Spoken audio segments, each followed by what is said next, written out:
Assalamualaikum warahmatullahi wabarakatuh. Perkenalkan, saya Hilmalia dengan NIM F1C221039, Prodi Matematika, Fakultas Sains dan Teknologi, dengan dosen pengampu Fitratul Aini, SSI MSI. Baiklah, dalam kesempatan kali ini, saya akan menjelaskan tentang metabolisme. Apa itu metabolisme? Metabolisme berasal dari bahasa Yunani metabolismos yang berarti perubahan. Sebagaimana asal namanya, metabolisme terjadi pada semua reaksi kimia yang terjadi dalam organisme, termasuk pada tingkatan sel. Metabolisme memiliki 3 tujuan, yaitu: pertama, konversi makanan menjadi energi untuk melakukan proses seluler. Kedua, konversi makanan atau bahan bakar menjadi bahan penyusun protein, lipid, asam nukleat, dan beberapa karbohidrat. Ketiga, pembuangan limbah nitrogen. Reaksi yang dikatalis oleh enzim ini memungkinkan organisme dapat tumbuh dan berkembang biak, mempertahankan strukturnya, dan merespon lingkungannya. Apa sih fungsi dari metabolisme? Pertama, mengganti sel atau jaringan yang rusak. Kedua, respirasi jaringan pada tubuh. Ketiga, pertumbuhan jaringan tubuh. Keempat, penyusun unit pembangun sel. Kelima, menghasilkan energi dari perubahan zat-zat makanan yang ada pada tubuh. Berdasarkan tujuannya, metabolisme dibagi menjadi 2 bentuk, yaitu anabolisme dan katabolisme. Anabolisme terjadi ketika reaksi kimia menyusun senyawa sederhana menjadi senyawa kompleks. Anabolisme membutuhkan energi untuk menyusun senyawa tersebut menjadi senyawa kompleks dan bersifat eksergonik.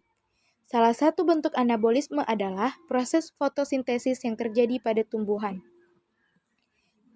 Berikutnya adalah katabolisme.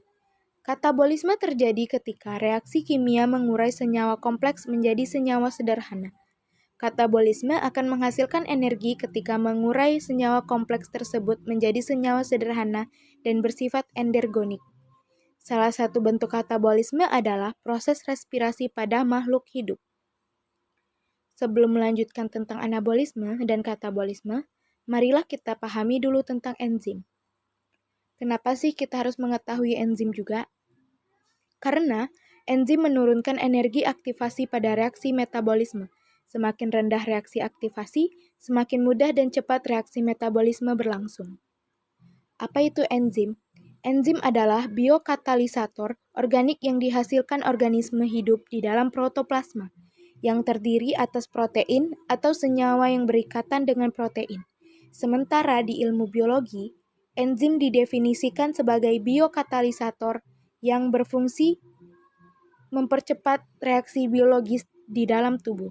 Dengan adanya enzim, proses reaksi biologis di dalam tubuh bisa terjadi tanpa ikut bereaksi dengan substrat atau komponen yang akan dipecah oleh enzim. Sifat-sifat enzim. Pertama, enzim merupakan biokatalisator. Kedua, enzim dapat digunakan berulang kali atau reusable. Ketiga, kerja enzim bersifat bolak-balik atau reversible. Keempat, enzim tidak ikut berubah menjadi produk. Kelima, enzim bekerja secara spesifik. Fungsi enzim. Enzim membantu percepatan reaksi kimia dalam tubuh manusia. Hal ini berkaitan dengan salah satu sifat enzim yakni biokatalisator. Enzim sangat dibutuhkan dan sangat penting untuk respirasi, mencerna makanan, membangun otot, menghancurkan racun, dan lainnya.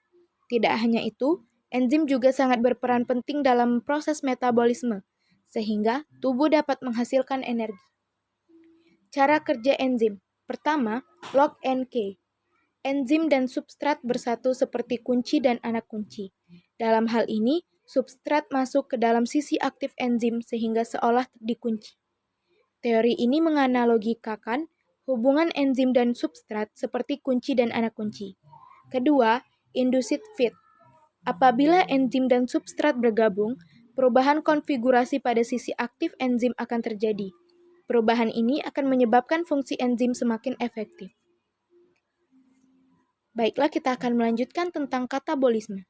Mari kita pahami apa itu katabolisme. Berdasarkan keberadaan oksigen, proses katabolisme dibedakan menjadi 2, yaitu respirasi dan fermentasi. Respirasi merupakan proses katabolisme yang terjadi dalam kondisi oksigen yang cukup atau aerob. Sedangkan fermentasi merupakan proses katabolisme yang terjadi dalam kondisi tidak ada oksigen atau anaerob. 1. Respirasi aerob. Respirasi merupakan proses yang menghasilkan energi menggunakan oksigen dari senyawa organik kompleks menjadi senyawa lebih sederhana. Respirasi aerob terjadi melalui 4 tahap, yaitu 1. Glikolisis, yaitu proses pemecahan glukosa menjadi asam pirufat. Kedua, dekarboksilasi oksidatif asam pirufat, yaitu perombakan asam pirufat menjadi asetil-CoA. Ketiga, daur asam sitrat, yaitu siklus yang menghasilkan energi dengan merombak asetil-CoA menjadi akseptor elektron. Keempat, transfer elektron, yaitu mekanisme pembentukan energi dan menghasilkan produk sampingan berupa air. Kedua, fermentasi atau respirasi anaerob. Fermentasi merupakan proses perubahan glukosa yang terjadi pada lingkungan anaerob, meliputi glikolisis dan pembentukan NAD. Fermentasi dibedakan menjadi dua, yaitu pertama, fermentasi alkohol, yaitu merupakan proses pemecahan asam pirufat menjadi asetaldehid, kemudian menjadi etanol. Kedua, fermentasi asam laktat, merupakan fermentasi glukosa menjadi asam laktat. Hubungan katabolisme antara karbohidrat, protein, dan lemak. Katabolisme merupakan rangkaian pemecahan karbohidrat yang melibatkan banyakan tahap. Tahap pertama yaitu glikolisis.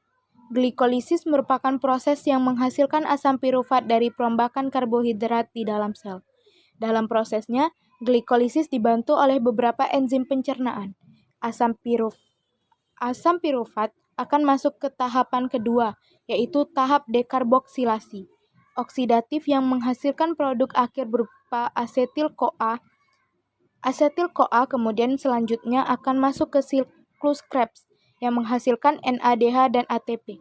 Dengan demikian, karbohidrat yang terdapat dalam tubuh dapat dimanfaatkan sebagai sumber energi karena sudah dirombak menjadi molekul sederhana atau ATP. Hubungan katabolisme karbohidrat dengan protein. Protein yang terdapat di dalam tubuh tersusun dari molekul yang kompleks, sehingga tidak dapat digunakan sebagai energi. Maka dari itu, protein harus dicerna terlebih dahulu menjadi asam amino. Dengan bantuan enzim, asam amino dapat masuk ke rangkaian proses glikolisis, sehingga meningkatkan produksi asam pirufat yang dilanjutkan menuju siklus Krebs. Sedangkan asam amino yang tidak masuk ke dalam siklus Krebs akan mengalami deaminasi dan membentuk NH3.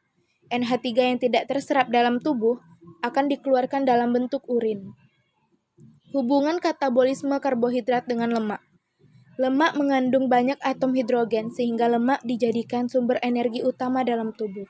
Namun, untuk dapat dimanfaatkan menjadi energi, lemak harus dirombak menjadi molekul yang lebih sederhana. Hidrolisis lemak adalah tahapan untuk memecah lemak menjadi gliserol dan asam lemak. Dan dalam bentuk inilah, lemak baru bisa digunakan sebagai energi. Gliserol dapat masuk rangkaian glikolisis dalam bentuk gliseraldehid 3-fosfat atau G3P, sehingga produksi asam pirufat akan bertambah. Selain itu, asam lemak juga dapat masuk ke dalam siklus Krebs setelah mengalami beta oksidasi menjadi asetil-CoA. Dengan demikian, sumber bahan siklus Krebs bertambah dan ATP untuk digunakan sebagai energi semakin banyak. Kedua, anabolisme. Mari kita pahami apa itu anabolisme. Anabolisme terjadi ketika reaksi kimia yang menyusun senyawa sederhana menjadi senyawa kompleks untuk membangun tubuh. Proses ini melibatkan proses reduksi, yaitu mekanisme kimia yang menyebabkan diperolehnya satu atau lebih elektron oleh suatu zat. Ciri-ciri anabolisme. Ciri-ciri anabolisme, pertama, merupakan reaksi penyusunan. Kedua, substrat berupa senyawa sederhana. Hasil reaksi berupa senyawa kompleks, memerlukan energi, bersifat endoterm, dapat dicontohkan dengan reaksi fotosintesis maupun kemosintesis. Contoh anabolisme. Pertama, fotosintesis. Fotosintesis merupakan suatu proses pengubahan zat-zat anorganik karbon dioksida, dan air oleh klorofil atau pigmen hijau daun yang terdapat pada tumbuhan, menjadi zat-zat organik dan karbohidrat dengan bantuan cahaya. Reaksi kimia pada fotosintesis digambarkan sebagai CO2 atau karbon dioksida plus H2O atau air plus cahaya matahari menjadi C6H12O6 atau glukosa. Proses fotosintesis terjadi di organel sel yang disebut kloroplas, yang biasanya ditemukan pada tumbuhan.